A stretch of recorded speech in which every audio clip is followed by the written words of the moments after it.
Today we're fishing on the Ohio River below McAlpine Lock and Dam here at Louisville, Kentucky. We're going to sauger fish. This is probably one of the greatest untapped resources available to our local fishermen that's really not utilized like it should be. There's just literally limit after limit after limit of sauger caught here every fall and winter, and then usually starts somewhere around the end of October and runs good through the end of February. And we're catching several sauger in the 3-pound bracket. Every now and then we get a good walleye. It's just a lot of fun.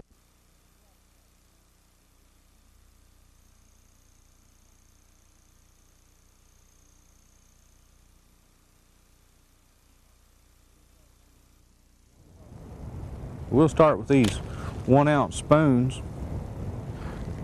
simply because they're easy to get to the bottom quickly and they'll pick them up really good. We'll look around with these spoons.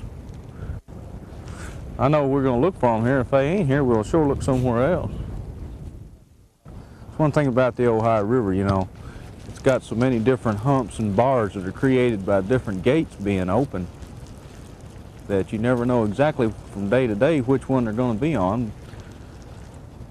They just kind of have a rippling effect coming out from the dam. But they'll be on one of them. All you have to do is just start one end to the other and start working your way around until you find it. I have been laying out in near 40.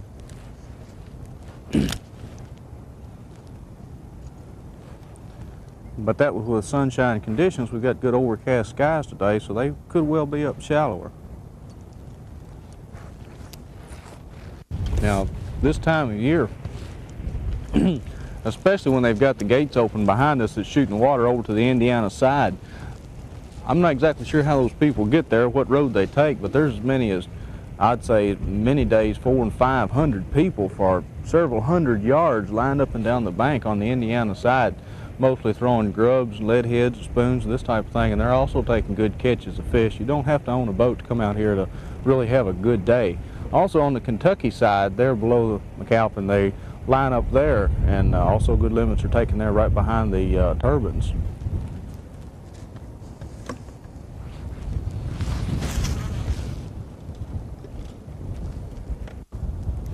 Come up here now. Let's take a look at you.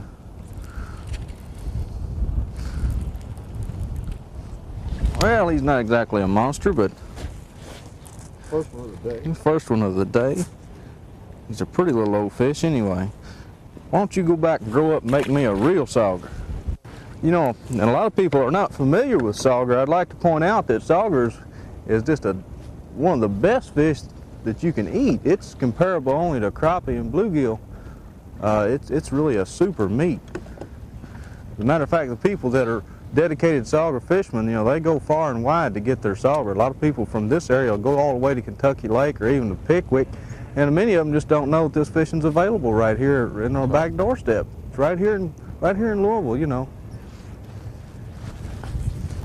And through the efforts of the Department of Fish and Wildlife and the EPA during the early to mid 70s on through the 80s, there's been such a massive cleanup effort by Kentucky and the surrounding states that, you know, you don't have to worry about eating the fish now. You're not going to glow in the dark or anything after you eat these fish. They've cleaned it up where it's really a good fishery right here at home, that just a lot of fish being caught, and I'm sure everybody could enjoy it. They come over here and catch these limit of sauger, you know, in 3 or 4 hours, many days.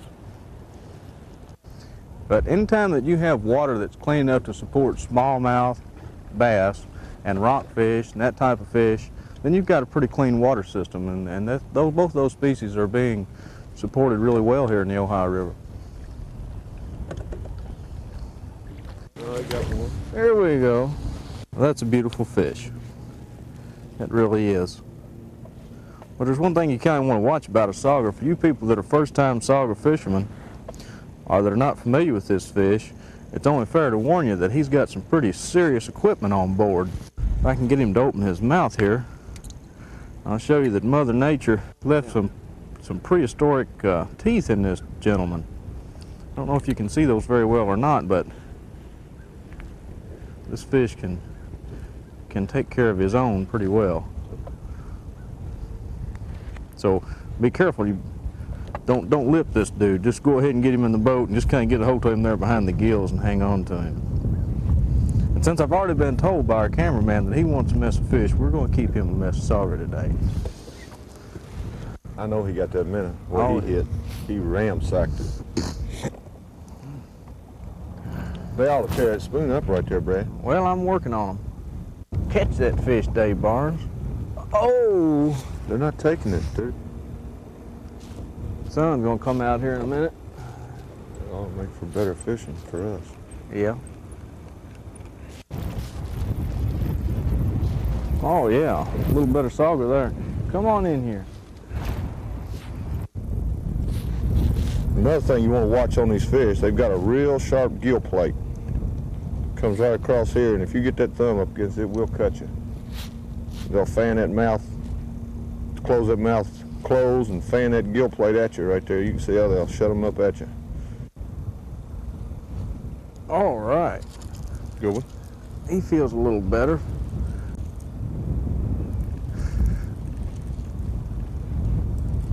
Yes. Come out of there. Pretty fish. There we go. There's a spotted one. There's one of those old spotted saugers. Got spots all over him. Beautiful fish. A lot of times when you touch their heads, they'll really flare out. See how he flares out like that? Flare the gills out really wide. Now what that's for, it's a defense measure that he has that shoots out these little gill plates that Dave was talking about earlier. They're right here. They're very sharp. They got little spines on them, and they're just really sharp, and they'll cut you. So if you get a hold of this fish by the gills, if you're not wearing gloves, if you put your hands on top of those plates and push them down like that, you can hold the fish and control him to where he won't throw that gill plate into you. Show you different coloration in a couple of them there. There's a smaller one. Same fish, just different colors. There you go. That's a good one. All right. It's pretty nice. A little better fish, isn't it, Dave? Yeah, it feels like it, unless he's foul hooked. Yeah, Oh, yeah. Come on. That's a nice There sauger. we go. Look at here. Talk about a lucky fisherman. He swallowed a line at one time or another, got a hook in his mouth, and Dave here snags up the fish, the line and all. Can't beat that now. That's doing all right today, Dave. That's pretty good. Oh, Good fish. oh. Look at here. Oh, he come off. Oh, no. I believe that was another one of those sticks, Brad. I don't believe that was a fish. No. That Teenage Mutant Ninja Turtle stick. No, that was a good fish. He just pulled off for some reason. Going to try an old favorite here.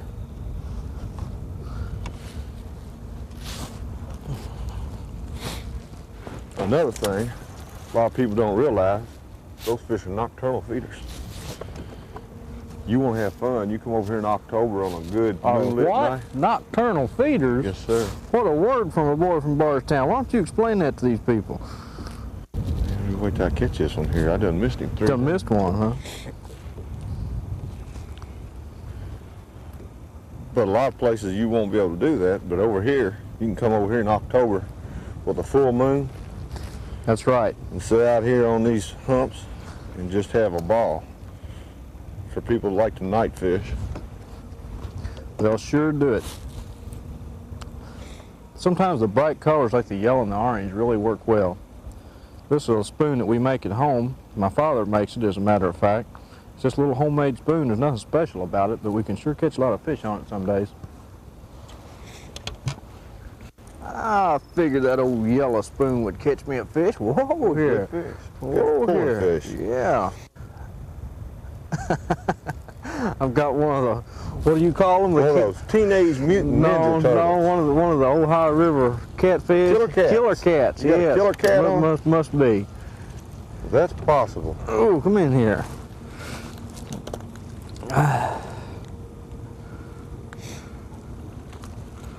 Killer cat. Oh, little sauger. Get back out there. I'm gonna call that one. Uh-oh. I saw him hit it. Yeah, he Now, hit. that fish hit. Oh, don't know how big he's going to be, but he wanted it pretty bad. Oh, he feels like a small one. Oh, he hit or I hit him. I'm not sure what happened there.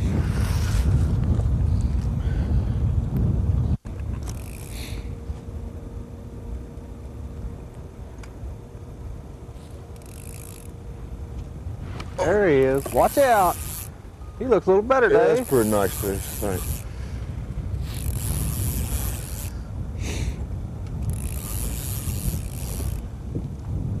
Yeah, he's looking good. Come in here. There we go. Got him? Yeah. Well, this one here, if you change baits, you see the fish flare out again. He's a strong little fish too. Yeah, It takes quite a real bit. strong. Takes You quite a wanna take bit it to push that gill plate back This down. one here, we caught on a grub, changed tactics just a little. What you use is a lead head. This is a 3.5-inch Fluttermaster grub. If it'll operate here. And just bouncing it along the bottom. If you can bear the elements, there's some really good fishing on the Ohio River just about any month of the year, be it largemouth, crappie, smallmouth, rockfish, or the, like I say, the sauger. I haven't found that, like I said, I fished down here when it's been 16, 17 degrees and it hadn't affected the fish. It affects you a lot, but it hasn't affected the fish any. No, it doesn't seem to make a lot of difference how cold it gets, because it gets unbearably cold. You can still catch a good limit of fish here. And as far as cloudy days versus sunny days, if it's real sunny, you might check deeper. If it's real cloudy, you might check shallower. That's really about the only rule to them. They don't seem to be affected as much by pressure changes and cold fronts and this type of thing as largemouth bass or other species are. Well, Dave, looks like the sun's going to break through on us. Yeah, we finally got out of the rain and the clouds. Yeah. They'll move out here now on one of these humps and really go to town. Maybe to warm the fish up since Maybe I'm it'll cold. warm the fishermen up a little bit. That wouldn't disappoint me too much. What's cooking down there, Dave? All right, another good sauger. Come up here, big boy. That's a pretty good one there. You can stop that at any time. What happened? What happened? What did happen? He came off.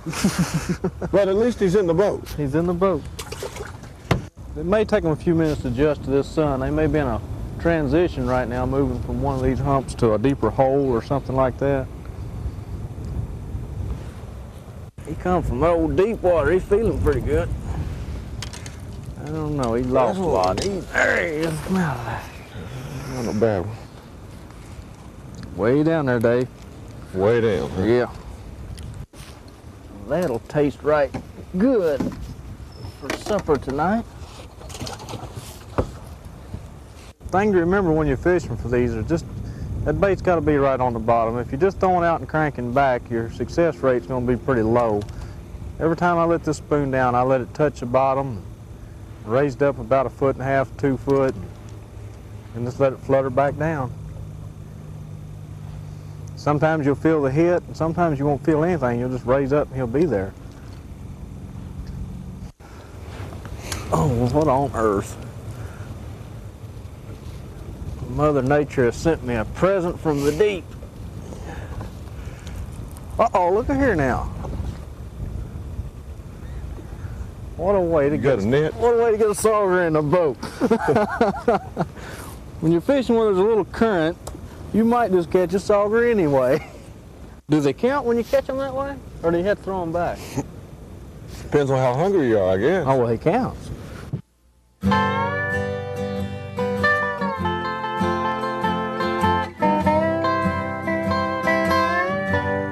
Listeners, one other thing I really ought to point out about sauger is really delicious meat, but a lot of it's in how you clean it.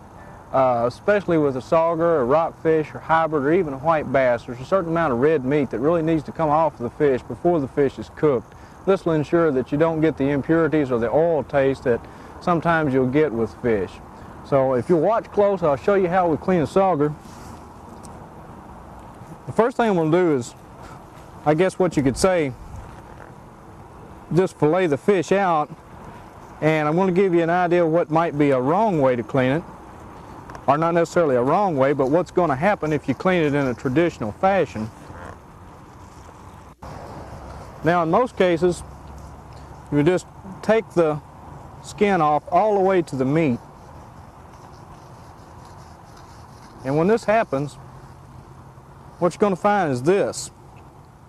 You can see it's got some red as opposed to the white meat. Now you don't want to eat this red. This is what gives you an oily taste. So kind of a trick to avoid getting that. Now this piece is not lost. All you would have to do would just be take a sharp knife and go down across it like this. And you can pull that red meat off. That just gives it kind of an oily, fishy taste. And that's true in any fish, not necessarily just the sauger. But there is kind of a quick little way to get around that. And I'll show you on this other side.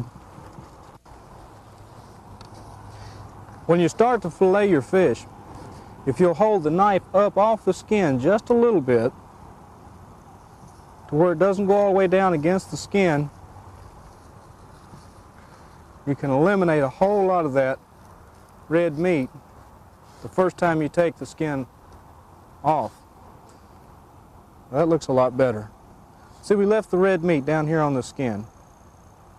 There's one place I got a little bit close. If you get close like that, all you have to do is come back across it, take the red meat off of it. You'll have just a little bit of red meat in the center of the fish. Now that's a little harder to get out when you're filleting, so always just drop the knife down beside it like that, and it pops right out. So now what you've got is just good clean meat, and I'm telling you folks, this is some kind of fish to eat. You really ought to try them. These fish will run from November on into end of February, depending on the weather, but you can bet you're going to have some really great fishing. Dave and I have got our limit of sauger today, and we've had a really good time right here in the middle of the winter. We're going to go home. See y'all.